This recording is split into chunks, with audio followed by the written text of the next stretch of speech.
Imagine que quelqu'un t'insulte, critique ton travail ou te manque carrément de respect en public.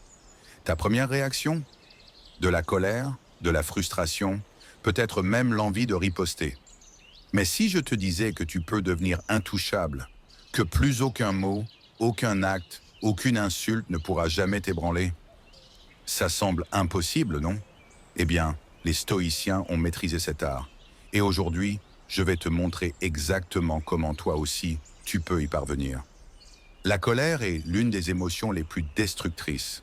Elle brouille notre jugement, ruine nos relations et donne le pouvoir à ceux qui nous provoquent. Mais les anciens stoïciens, comme Marc Aurèle, Sénèque ou Épictète, croyaient que la véritable force réside dans la maîtrise de nos émotions. Dans cette vidéo, nous allons voir comment entraîner ton esprit à ne plus jamais te mettre en colère ou être dérangé par quelqu'un, peu importe ce qu'il fait. Reste avec moi. À la fin de cette vidéo, tu auras les outils pour bâtir un esprit inébranlable. Allons-y. Reformule les insultes, le pouvoir de la perception. Sénèque disait « Nous souffrons plus dans notre imagination que dans la réalité ». Réfléchis-y. Les insultes ne font mal que parce qu'on les laisse nous atteindre. La prochaine fois que quelqu'un dit quelque chose d'offensant, pose-toi cette question. Est-ce vraiment à propos de moi?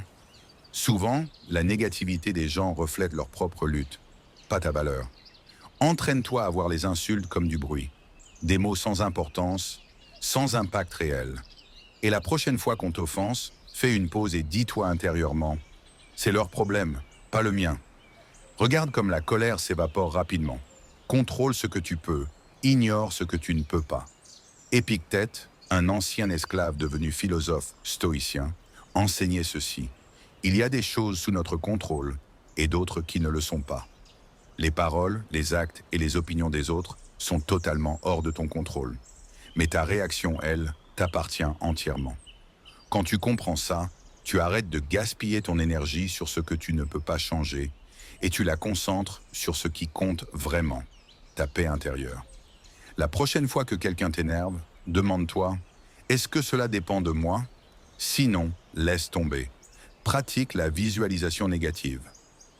Cela peut sembler étrange, mais les stoïciens croyaient en l'importance de se préparer mentalement au pire. Si tu prépares ton esprit à recevoir des insultes, critiques ou marques d'irrespect avant qu'elles ne surviennent, elles auront moins d'impact lorsqu'elles arriveront. Marc Aurèle faisait cet exercice chaque jour, en se rappelant « Aujourd'hui, je rencontrerai des gens égoïstes, impolis, arrogants, mais je ne laisserai pas cela troubler ma paix. » Chaque matin, prends 30 secondes pour te rappeler que tu vas probablement faire face à de la négativité aujourd'hui, mais que tu ne laisses cela te contrôler. Réponds par l'indifférence. Rien ne frustre davantage une personne en colère que quelqu'un qui refuse de réagir. Si quelqu'un essaie de te provoquer et que tu réponds avec un calme indifférent, son pouvoir sur toi disparaît. Imagine un feu sans oxygène, il s'éteint. C'est comme ça que fonctionne la colère. Ton absence de réaction étouffe la négativité. La prochaine fois que quelqu'un essaie de t'énerver, souris et éloigne-toi. Ça, c'est la vraie puissance. Renforce ton esprit par une discipline quotidienne. Le stoïcisme n'est pas qu'une philosophie, c'est une pratique. Si tu veux vraiment devenir inébranlable, tu dois entraîner ton esprit tous les jours. Médite, écris dans un journal, pratique l'autoréflexion.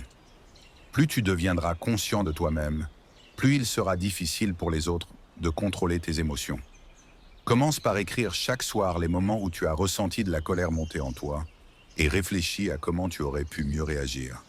Avec le temps, tu verras un changement radical dans tes réactions.